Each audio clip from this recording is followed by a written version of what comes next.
Paper हुआ है, half yearly exam है बेटा, सितंबर HDSC हरियाणा बोर्ड का। और ये जो पेपर है बेटा, इसमें से आपका 60% फाइनल पेपर में भी आएगा। तो ये जो पेपर है ये बड़ा अच्छा पेपर है, लेवल भी बहुत अच्छा है, इतना ना तो डिफिकल्ट है, इजी लेवल ज्यादा है, डिफिकल्ट लेवल बहुत कम है, इजी लेवल ज्यादा है। तो बेटा 1 बाय 1 मैं क्वेश्चन कराता हूँ, आंसर सोल्यूशन कराते हैं आज। तो ये जो पेपर है बेटा फिजिक्स का 12th क्लास, जो पहला क्वेश्चन है, फर्स्ट क्वेश्चन है बेटा, वो था SI unit of permittivity of the free space. तो बेटा permittivity in the free space, permittivity in free space.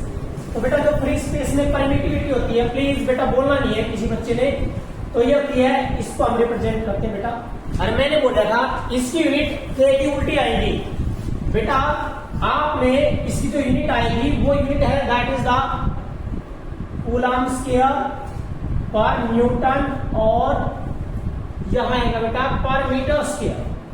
वो क्यों आया? क्योंकि बेटा आपने पढ़ रखा F इज इक्वल टू के Q1 Q2 bye R square. आप के निकाल दो, के की यूनिट आती है न्यूटन, मीटर स्क्वायर बटे में चार्ज, तो कूलम्ब पर कूलम्ब स्क्वायर। ये किसकी होती है बेटा? के की आती है। यदि के, क्योंकि हमें पता के क्या होता है, 1/4 पाई एप्सिलॉन नॉट होता है। के की यूनिट और इसकी यूनिट क्या होती है, आपस में उल्टी होती है।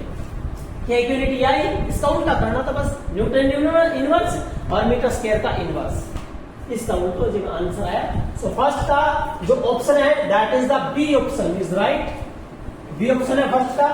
सेकंड क्वेश्चन है, question number 2, what is the effect of the temperature on resistance. देखो बेटा मैंने कल भी कराया था जब आपको रिवीजन कराई थी मेटल में। तो देखिए बेटा वी नो दैट रेजिस्टेंस, और बेटा सुनो, रेजिस्टेंस R इज डिपेंड करता है 1 बाय रिलैक्सेशन टाइम। जब हम टेम्परेचर इंक्रीज करते हैं तो ये डिक्रीज होता है, किसमें? मेटल में। किसमें बेटा? मेटल में। जब हम क्या बढ़ाते हैं टेम्परेचर, तो ये क्या करता है, क्या करता है, ये डिक्रीज करता है, तो ये आएगा। तो मेटल के केस में R is directly proportional to T, पहला ऑप्शन। लेकिन ये मेटल है, ये सेमीकंडक्टर है। सेमीकंडक्टर में दो फैक्टर आते हैं, दूसरा फैक्टर क्या होता है R इज 1 बाय, एक तो टाउ होता है, एक बेटा नंबर डेंसिटी होती है। सेमीकंडक्टर में नंबर डेंसिटी के ऊपर इफेक्ट ज्यादा होता है, नंबर डेंसिटी के ऊपर इफेक्ट ज्यादा होता है। जब टेम्परेचर बढ़ाते हैं तो बॉन्ड टूटते हैं, बॉन्ड टूटेंगे, नंबर ऑफ फ्री इलेक्ट्रॉन ज्यादा होंगे, ये ज्यादा होंगे तो आर क्यों होगा कम, तो इसका मतलब है डिक्रीज। क्या आएगा बेटा? Decrease. So answer is first, A is the right answer, A is the right answer.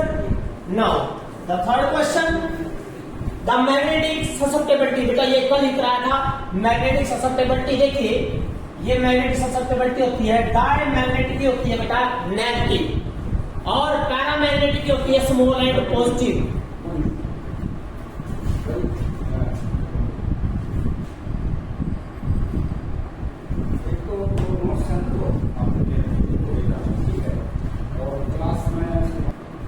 Magnetic susceptibility of the diamagnetic क्या होती है बेटा? नेगेटिव। ये डाय थी, बोला था मैंने।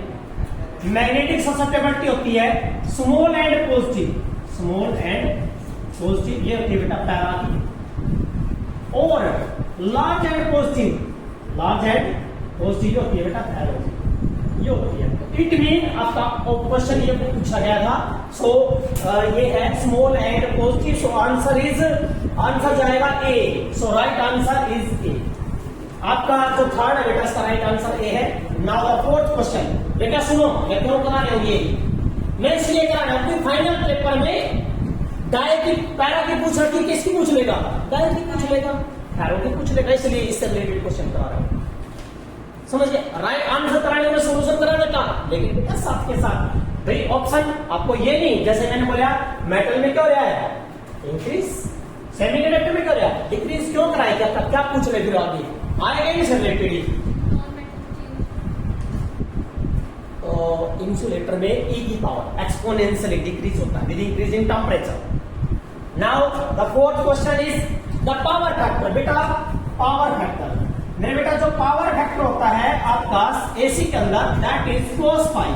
cos फाई होता है, और प्योर इंडक्टर में और कैपेसिटर में फाई की वैल्यू होती है पाई बाय 2। भाई फाई की वैल्यू पाई बाय 2 टेक हो गए तो जो आंसर आया आपका 0। तो now right answer is D, right answer is D. अगला क्वेश्चन है बेटा पांचवा क्वेश्चन है, फिफ्थ क्वेश्चन है बेटा कि which of the have the same कुर्सी है एक्सरे और गामा रे। बेटा X ray and gamma ray, X ray और गामा का क्या चीज सेम होती है मेरे बेटा? सेम क्या होता है? वेलोसिटी इन वैक्यूम, क्योंकि या भी इलेक्ट्रोमैग्नेटिक वेव या भी इलेक्ट्रोमैग्नेटिक वेव सबकी स्पीड कितनी होती है? सी 3 × 10⁸ मीटर पर सेकेंड, क्योंकि सबकी वेवलेंथ अलग अलग, सबकी फ्रीक्वेंसी अलग अलग। जब फ्रीक्वेंसी अलग है तो एनर्जी अलग है। बेटा सुनो ध्यान से, क्योंकि फ्रीक्वेंसी क्या है? डिफरेंट है। फ्रीक्वेंसी अलग है, एनर्जी क्यों है? E बराबर है एच न्यू। जब न्यू अलग है तो एनर्जी क्यों होगी? अलग होगी। तो ये क्या आएगा बेटा? डिफरेंट आएगा। और वेवलेंथ भी क्या आएगा बेटा? डिफरेंट आएगा। सिर्फ क्या चीज सेम रहेगी बेटा? इसमें सेम रहेगा velocity of light, velocity in vacuum. तो velocity in vacuum, so answer is velocity in vacuum, that is the answer is C. तो इसका राइट आंसर है C is the right answer, इसका आंसर है सी। सुनो बेटा, अब नेक्स्ट क्वेश्चन है बेटा छठा क्वेश्चन है बेटा। हमें पता ये तो TIR की एप्लीकेशन है बेटा, मिराज। जो मिराज है बेटा ये तो आपका TIR क्या आएगा? TIR। So option right option is C, right option है बेटा इसका सी। सिक्स का 7 क्वेश्चन है बेटा। यस, मैंने बेटा 7 क्वेश्चन में कल ही कराया था कि एक सिंगल चार्ज की वजह से, जब चार्ज सिंगल होता है तो इलेक्ट्रिक फील्ड 1/r² होता है। जब डाइपोल होता है बेटा, जब डाइपोल होता है इलेक्ट्रिक फील्ड 1/r³ होता है। ये कराया था। लाइन चार्ज होता है तो बेटा लाइन चार्ज होता है तो इलेक्ट्रिक फील्ड मैंने कराया था 1/r होता है। तो राइट आंसर इसमें डाइपोल का है तो ये आएगा ऑप्शन इज ए, इसका ऑप्शन आएगा A is the right answer. Now next है जंक्शन रूल, किरचॉफ्स के बेटा। किरचॉफ्स का जंक्शन रूल जो है बेटा उसको बोलते हैं हम पॉइंट रूल। पॉइंट रूल बोलते हैं, उसका नाम जंक्शन रूल है, पॉइंट रूल है। और KCL क्या बेटा? ये KCL है, किरचॉफ्स का करंट लॉ है। ये वर्क करता है कंजर्वेशन ऑफ चार्ज के ऊपर। किसके बेटा? यस, कंजर्वेशन ऑफ चार्ज के ऊपर। क्यों करता है बेटा? उसका रीजन बता देता हूं। क्योंकि टोटल करंट क्या होता है इसमें? 0। और टोटल करंट क्या होता है? dq/dt बराबर होता है बेटा करंट। जब करंट 0 हो गया इसका मतलब है किसी का डिफरेंशिएशन 0 है, तो इसका मतलब क्या हो जाएगा? कांस्टेंट हो जाएगा बेटा, कांस्टेंट या कंजर्व हो जाएगा। नाउ इसका आंसर है बेटा आपका बी ऑप्शन, इसका बी ऑप्शन राइट आंसर है। आज देगा 9वां क्वेश्चन। 9वां क्वेश्चन है बेटा डायरेक्शन ऑफ इंड्यूस्ड ईएमएफ। बेटा फैराडे लॉ कभी डायरेक्शन नहीं देता, ये लिमिटेशन थी फैराडे की, कमी थी फैराडे की। फैराडे ने डायरेक्शन नहीं दी थी, लेंजिस ने दी थी डायरेक्शन। तो इसका मतलब है 9th का आएगा बेटा लेंजिस लॉ। क्या आएगा? लेंजिस लॉ आएगा बेटा। ये लेंजिस लॉ था। क्या देगा? Direction of induced, direction of induced EMF. Induced EMF या इंड्यूस्ड करंट की डायरेक्शन कौन देता है बेटा? लेंजिस लॉ देता है। नाउ नेक्स्ट क्वेश्चन हाँ इसका राइट आंसर है बेटा लेंजिस लॉ है आपका डी ऑप्शन, इसका डी ऑप्शन आएगा। Now next question 10। Question number 10 है बेटा that is the among of the following which of the wavelength is the largest. बेटा मैंने बता रखा आपको कि Rajendra master is very unique halogen. मैंने एक ट्रिक बताई थी आपको ये वाली कि Rajendra master is very unique. ये कहा था Rajendra master is very unique halogen में एक्स होता है, हैलोजन ग्रुप। बेटा इसमें आर में ये किसके अकॉर्डिंग है? Increasing order of frequency. ये था बेटा इंक्रीजिंग ऑर्डर ऑफ फ्रीक्वेंसी। ये इंक्रीजिंग ऑर्डर था किसका? फ्रीक्वेंसी का। जी फॉर गामा, जी का मतलब बेटा गामा था, ये that is the gamma.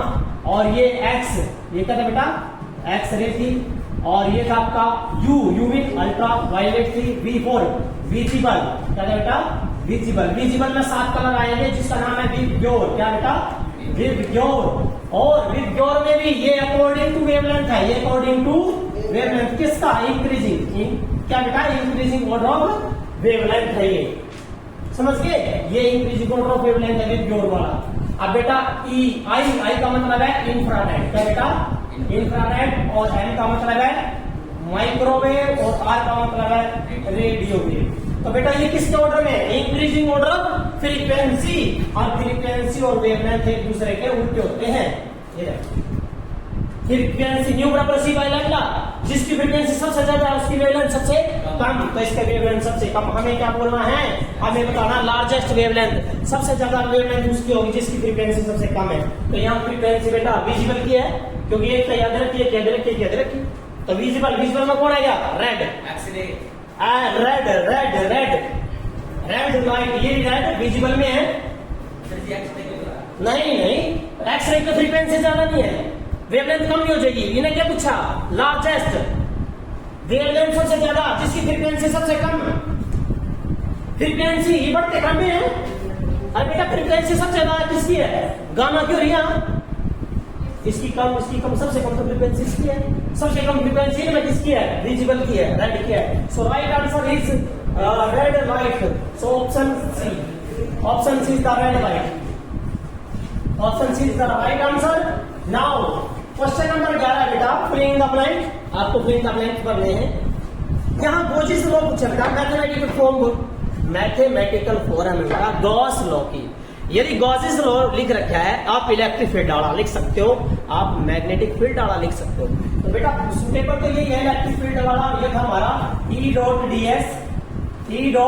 D S बराबर होता है क्यू बाय एप्सिलॉन नॉट, ये था। यदि कोई बच्चा लिखता है मैथमेटिकल उसमें मैग्नेटिक फील्ड में, तो ये था बेटा B डॉट डी एस बराबर 0। ये क्या बताता है कि there is no monopole exist, magnet में गॉस लॉ क्या बताता है कि मैग्नेट का मोनोपोल नहीं होता, ये बताता है। तो बेटा हमारा ये आपने फिल करना था, ये फिल इन द ब्लैंक है बेटा, ये फिल द ब्लैंक है बेटा, फिल इन द ब्लैंक्स। ये क्वेश्चन ये आएगा answer question number 12।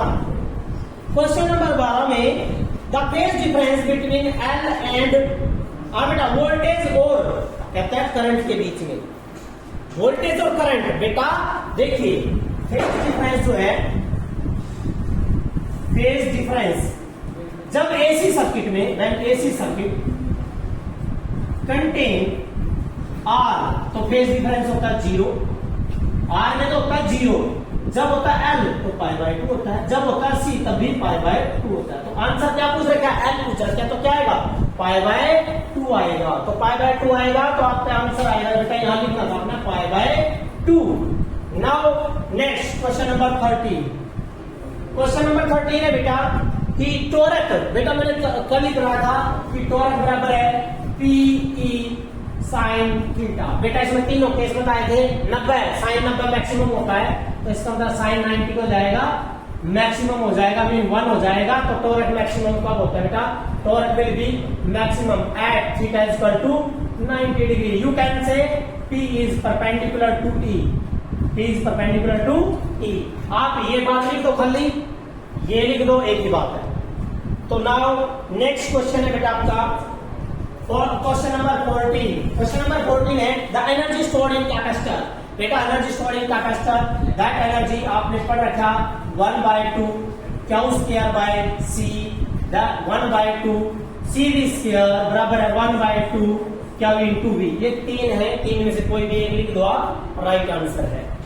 Now the question number 15। Question number 15 में angle of dip, yes right है, एंगल ऑफ डिप की वैल्यू बेटा, डिप की वैल्यू जो है पोल के ऊपर होती है 90, पोल पे 90 होती है, डिप की वैल्यू बेटा 0 होती है, इक्वेटर पे, इक्वेटर पे 0 होती है बेटा ये।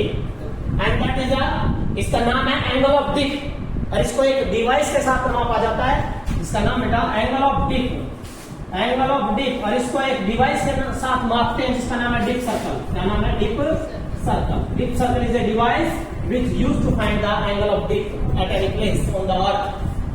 कहीं पर भी यहां निकालना है, पता लग जाएगा हमें एंगल ऑफ डिप की value. Now the question number 16 बेटा, क्वेश्चन नंबर 16 अब ये जो क्वेश्चन चले हैं ये चले आपके जो है लिखने हैं बेटा, इनका आंसर लिखना आपने। Right the answer of the following question in the 20 and 30 words, 20 और 30 शब्दों में लिखना है। इन्हें पहला क्वेश्चन डाला है कि भाई कहता है how would you connect the 3 capacitor of 6 Henry था, गलत है बेटा, ये यहाँ माइक्रो है तो 6 माइक्रो फैरेड ईच, भाई 3 कैपेसिटर हैं 6 माइक्रो फैरेड के। इट मीन जो गिवन है बेटा C1 भी आपके पास गिवन है बेटा, C1 भी, C2 भी और C3 भी, each of the 6 micro farad. आपके पास कहता है कि किस तरह जोड़ो इनको to get a total capacitance 2 micro farad, means आपने टोटल क्या निकालना है 2 माइक्रो फैरेड निकाला। तो बेटा आंसर राइट है, बिल्कुल सिंपल है। इनको सीरीज में जोड़ दो, सीरीज में जोड़ोगे 1/CS बराबर 1/C1 plus 1/C2 plus 1/C3। तो मेरे बेटा 1/6 1/6 1/6 1/6 1/6 तो 3/6 1 2, इट मीन 1/2। किसकी वैल्यू आएगी 1/C की, उल्टा कर दो तो C का आंसर क्या आएगा 2 आएगा। So that is we are connect there in the series. Now question number 17 बेटा, क्वेश्चन नंबर 17 ये था एक्सप्लेन करना बेटा Lenz's law.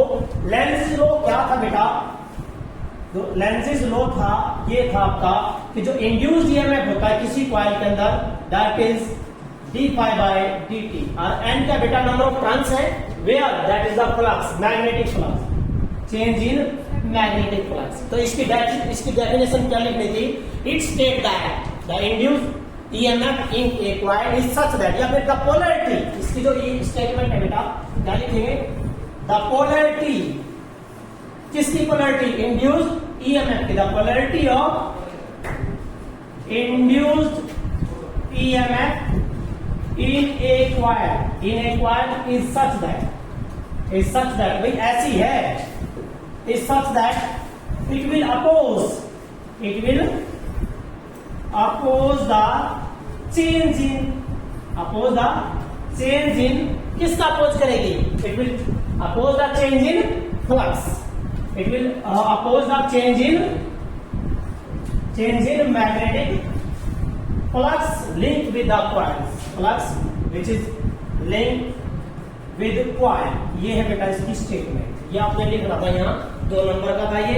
Now the third next question number 18। Question number 18 है बेटा, ये कहता है how can you say that our earth behave as a magnet. आप कैसे कह सकते हो कि हमारी अर्थ जो है बेटा वो मैग्नेट है। बिल्कुल सो सिंपल, एक साइंटिस्ट है विलियम गिलबर्ट जिन्होंने 1600 में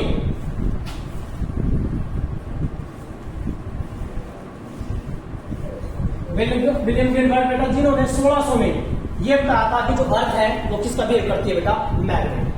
जो अर्थ है बेटा, अर्थ बिहेव एज मैग्नेट। कैसे बेटा, वो किस तरह, क्योंकि वी नो दैट अर्थ बेटा बहुत सारे all the atoms metals are consist by the earth. Earth के अंदर क्या बेटा, सारे मेटल्स हैं, बहुत सारे मेटल्स हैं। अर्थ के सेंटर में सारी चीजें, जो अर्थ का सेंटर होता है बेटा, इसमें सारी चीजें किसमें, मोल्टन स्टेट में। इसमें बेटा मोल्टन स्टेट में all the elements, all the atoms, iron molecule are the metals, known metals, and all the substances at the core of the earth are in the molten state। और जब earth rotate करती है बेटा अपने axis पर, पता ही है कितनी स्पीड से करती है, 3.1 किलोमीटर पर सेकेंड, एंड डायरेक्शन होती है वेस्ट टू ईस्ट। और कैसे, एंटी क्लॉकवाइज। कैसे बेटा, एंटी क्लॉकवाइज अर्थ रोटेट करती है अपने एक्सिस पर। एक तो अर्थ सन के चारों तरफ और एक अपने एक्सिस पर। जिस अपने एक्सिस पर रोटेट करेगी तो क्या बनेंगे, दिन और रात बनते हैं। और ये डायरेक्शन होती है west to east. Anticlockwise तो कहता है कि अर्थ जब रोटेट करती है, when the earth rotating, all the particles, all the molecules, atoms, ions are rotating with same speed। वे तो रोटेट करेंगे, लेकिन ये किस में थे, मोल्टन स्टेट में। जब बच्चों आयन चलेंगे तो क्या होगा, करंट।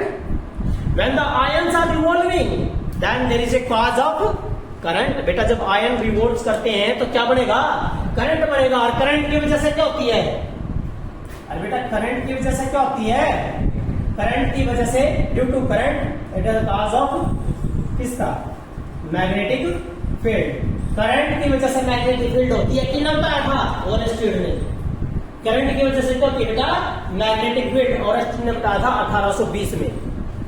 ये था, ये आपने लिखना था इसमें कि अर्थ जो बिहेव करती है बेटा मैग्नेट का बिहेव करती है, क्यों, because earth consist of the molecules, atoms, metals, non metals, and at the centre of the earth, और at the centre of earth all these materials in the molten state, किसमें बेटा molten state में, with the rotation of the earth these ions molecules are revolves in the, ions बेटा किसमें move करेंगे, एक path में, circular path में revolve करेंगे।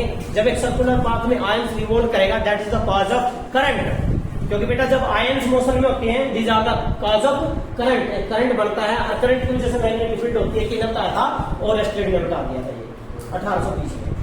नाउ नेक्स्ट क्वेश्चन है बेटा 19वां क्वेश्चन।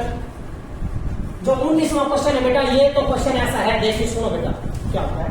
जब भी कभी एक आपका जो बेटा R, एक L और एक C, कभी भी ये सीरीज में हो, ये कभी भी सीरीज में हो बेटा, पहली बात तो यार जो वोल्टेज देकर रखा ना यार, कौन सी हो गया वर्चुअल RMS वोल्टेज देकर रखता है यार, जो वोल्टेज, या तो वोल्टेज क्या लिखा होगा सप्लाई, वोल्टेज के तो लिख देगा सप्लाई, इसका मतलब RMS वैल्यू होगा, कितनी दे रखी 220 वोल्ट दे रखा, R दे रखा 44 ओम, और भाई L दे रखा इसमें 50, L है बेटा 50 हेनरी, और बेटा C दे रखा है 4 माइक्रोफैरड, ये दे रखा है। ये कहता सीरीज में, बेटा सुनो ध्यान से, जब भी कभी ये सीरीज में होते हैं तो यहां बढ़ता है इंपीडेंस, क्या बढ़ता है बेटा इंपीडेंस। तो Z बराबर होता है √R² plus XL minus XC का होल स्क्वायर, वेयर XL क्या होता है बेटा, XL होता है ओमेगा इंटू L,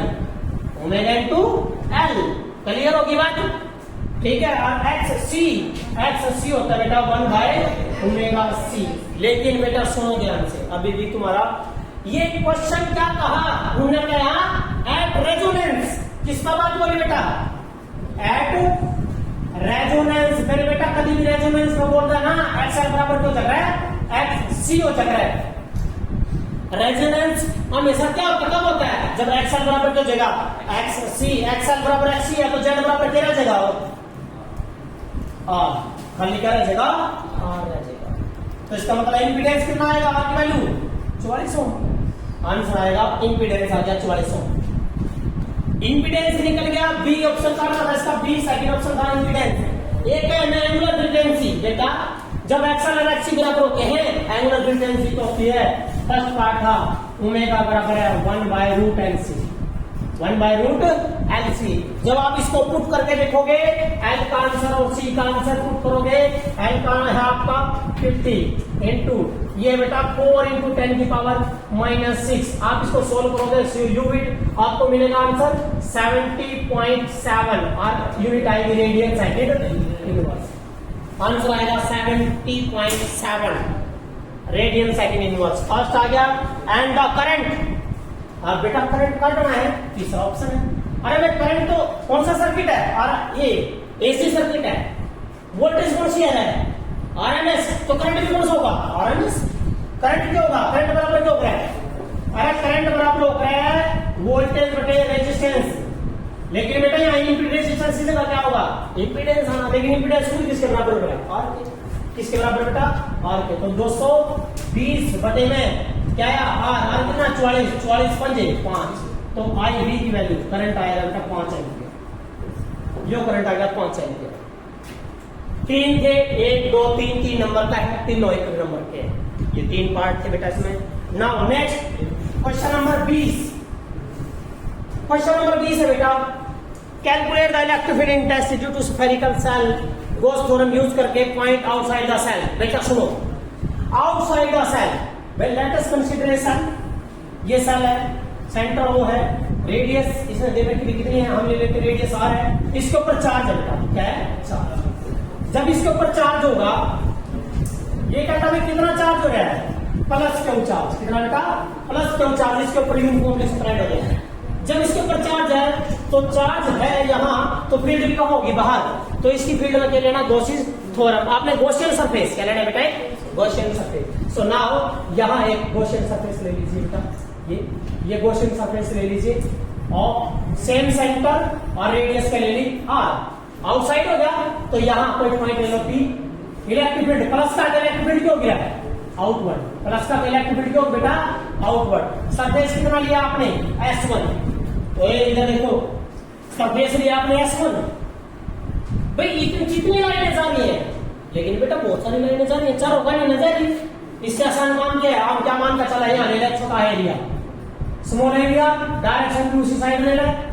इसकी ये क्या बेटा, ds। क्या बेटा, ds। ये क्या बेटा, क्या है, small area element. Small area ले लिया ds वेक्टर। क्या बेटा, ds vector, small area element. क्योंकि वेक्टर में 2 चीज होती है, मैग्नीट्यूड एंड डायरेक्शन। डायरेक्शन कौन दे रहा है, क्या एलिमेंट वेक्टर, और मैग्नीट्यूड दे रही है। अब गॉसिस फॉर्म लगा दो P पॉइंट पे। जब गॉस फॉर्म लगाओगे P पॉइंट पे तो यह आएगी आपकी E डॉट ds। कौन से सरफेस को लग रही है, S1। किस पे बेटा, S1। क्या आएगा, क्यों बाय एप्सिलॉन नॉट, क्योंकि वैक्यूम है तो एप्सिलॉन नॉट रहेगा। मीडियम होता है एप्सिलॉन आंदा। अब बेटा यहां हमने पता है, खोलोगे आपके पास आएगा E ds cos थीटा बराबर है क्यों बटे में एप्सिलॉन नॉट। बेटा एंगल कितना, E बाय ds में, दोनों पैरेलल है, देखिए ध्यान से। E और ds दोनों पैरेलल है, E भी उस साइड है, ds भी उस साइड है, दोनों पैरेलल हो गए। तो एंगल क्या बन जाएगा, थीटा बन जाएगा 0 डिग्री।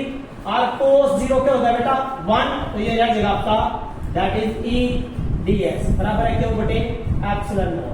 आपने किसकी वैल्यू काटी, E की, E ना बात आएगा बेटा, क्या रहेगा, ds इज इक्वल टू क्या बाय एप्सिलॉन नॉट। मेरे बेटा क्या ds है, सरकम इसका cross surface area 4πr²। E into बेटा किसका है ये सरफेस, S1 का, इसका।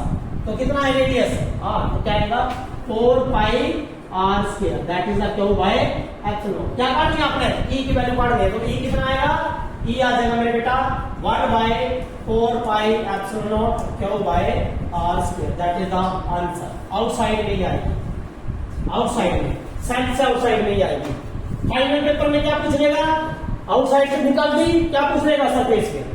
फाइनल पेपर में आपसे क्या पूछ सकता है बेटा, सरफेस पे क्या है। सरफेस पे निकालोगे तो यू आर किसके बराबर हो गया, यहाँ आ गया, यहाँ कहीं आ गया बेटा, तो क्या होगा, कैपिटल आर बराबर स्मॉल आर।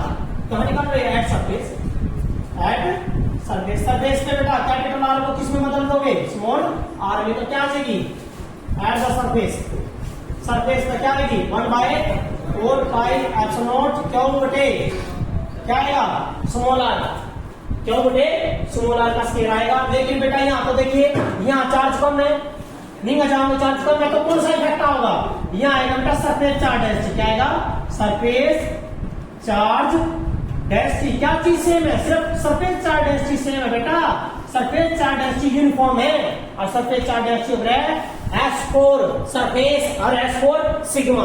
तो सरफेस चार्ज डेंसिटी सिग्मा बराबर है बेटा चार्ज बटे सरफेस एरिया। इसका सरफेस एरिया कितना बेटा, 4πr²। मेरा बेटा 4πr², तो यहाँ पे क्या निकाल दो, क्या बराबर कितना आएगा, सिग्मा इंटू 4πr²। तो यहाँ टेक दो बेटा 1/4πε0 क्या होगी जगह, सिग्मा इंटू कितना बेटा, सिग्मा इंटू 4πr²। और बेटे में बेटा यहाँ r² से r² 4π से 4π कितना आया, सिग्मा बटे एप्सिलॉन नॉट। क्या है बेटा, sigma by epsilon not, which is the maximum. क्या बेटा, मैक्सिमम। सरफेस में क्या हो जाएगी, मैक्सिमम। उसके बाद क्या हो रही है, डिक्रीज। और अंदर कितनी है, 0। अंदर कितनी है बेटा, 0। कोई क्या है, क्यों, क्योंकि अंदर चार्ज ही नहीं है। और जब चार्ज नहीं है तो ये लगाना, क्या की वैल्यू 0 है, की वैल्यू भी 0। ये आ जाएगा। Now question number 21। Question number बेटा 21। बेटा मैंने बोला था पोटेंशियोमीटर इंपोर्टेंट था। पोटेंशियोमीटर बेटा, पोटेंशियोमीटर क्या होता है, पोटेंशियोमीटर एक ऐसा डिवाइस है which use to measure the क्या, potential with accuracy. A device which used to measure the potential difference of a cell with accuracy. accuracy के साथ मापना बेटा, that is the potentiometer. और पोटेंशियोमीटर का प्रिंसिपल क्या था, ये मेन था, मैंने बोला था कि प्रिंसिपल होता है, तो बेटा इसका प्रिंसिपल था V directly proportional to L. V देखिए बेटा, मान लीजिए ये एक तार है जिसकी लंबाई कितनी है L. यदि मैं यहां तक पोटेंशियल मापूं तो इसकी लेंथ के डायरेक्टली पाऊंगा. Potential directly proportional to the length of the portion of a wire. आप इस वायर का जितना भी पोर्शन लोगे, आप यहां तक ले लिया तो इस वायर की लेंथ इतने पोर्शन की लेंथ के डायरेक्टली है. तो यही बात आपने लिखनी थी यहां, क्या कि the fall of potential, the fall of potential, the fall of a potential किसके across, across any portion, any portion of a wire, any portion of a wire is directly proportional, is directly proportional, किसके directly proportional है बेटा, directly proportional to the length of that portion, to the length of that portion. भाई उस portion की length के directly proportional है, होगा. ये था बेटा इसका प्रिंसिपल. अब क्या बोल रहे बेटा इसने, ये कहता है लेवल डायग्राम ड्रा करना है. एक डायग्राम ड्रा करना है बेटा आपने. डायग्राम बिल्कुल सिंपल है बेटा, बिल्कुल सिंपल. ये देखिए बेटा, एक वायर, या वायर थी, ए बी वायर है, ए बी वायर है. इसके पास में क्या लगा रखा था, एक स्केल फूटा लगा रखा था. कितने का बेटा, 100 सेंटीमीटर. कितना चाहिए, ये क्या बेटा स्केल है, और 100 सेंटीमीटर, 100 सेंटीमीटर लेंथ का स्केल इसके पैरेलल में वुडन बोर्ड के ऊपर लगा दिया, स्ट्रेच कर दिया 2 कॉपर स्ट्रिप के साथ. यहां अब बेटा आपने यहां जो है इस ए को क्या देना है, आपने यहां कनेक्ट करना पॉजिटिव नेगेटिव, पॉजिटिव नेगेटिव. ये सेल है बेटा, that is the cell of EMF E. ये पॉजिटिव, ये नेगेटिव है. यहां क्या लगाना, आपने एमीटर लगाना है. जब एमीटर लगाओगे तो करंट की डायरेक्शन होती है from positive to negative. Current जाएगा बेटा पॉजिटिव टू नेगेटिव जाएगा. ये अब यहाँ क्या लगाना था बेटा, आपने रियोस्टैट लगाना था, RH लगाना था, रियोस्टैट. ये था बेटा RH, और रियोस्टैट का कनेक्शन था बेटा यहाँ इस पॉइंट के साथ. और जो सेल जिनका ईएमएफ मापना है, कंपैरिजन करना बेटा, वो यहाँ कनेक्ट करने थे ऐसे.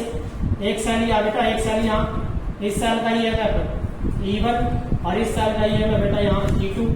ये ईएमएफ ये मेजर करना था, that is the point 1, point 2 और पॉइंट 3 डाल दें यहाँ. एक गैलोमीटर, जी गैलोमीटर बेटा, गैलोमीटर का कनेक्शन था बेटा जॉकी के साथ. ये था जॉकी को हमने स्लाइड करना है. एक बार तो 1 और 2 के बीच में डाल लेंगे की, किसके बीच में बेटा, 1 और 2 के.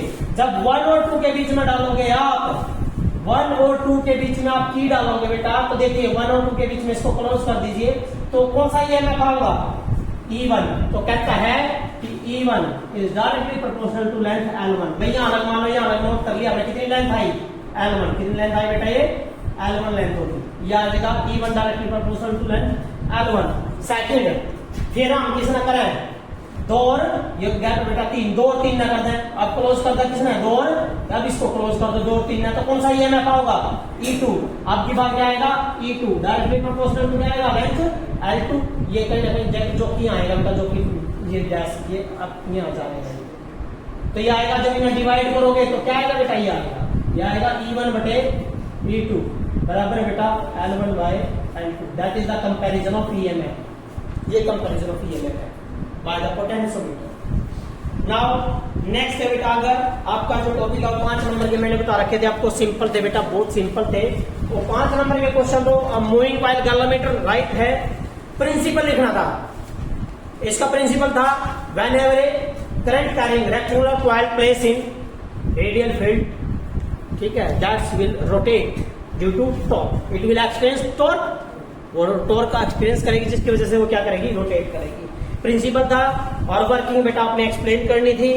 तो इंपॉर्टेंट और मैं बता रखा बेटा, वही क्वेश्चन आ गया कि 2 स्टेट कंडक्टर करंट कैरिंग, उनके बीच में और 1 एम्पियर की डेफिनेशन है. ये 5 नंबर में। अगला बेटा एस्ट्रोनॉमिकल टेलीस्कोप आ रहा है 5 नंबर का। कंपाउंड माइक्रोस्कोप है बेटा 5 नंबर का। और एस्ट्रोनॉमिकल टेलीस्कोप कौन सा बेटा, रिफ्लेक्टिंग टाइप है, वो है न्यूटोनियन टाइप टेलीस्कोप। तो ये थे आपके, ये पेपर था बेटा, बहुत इजी पेपर था।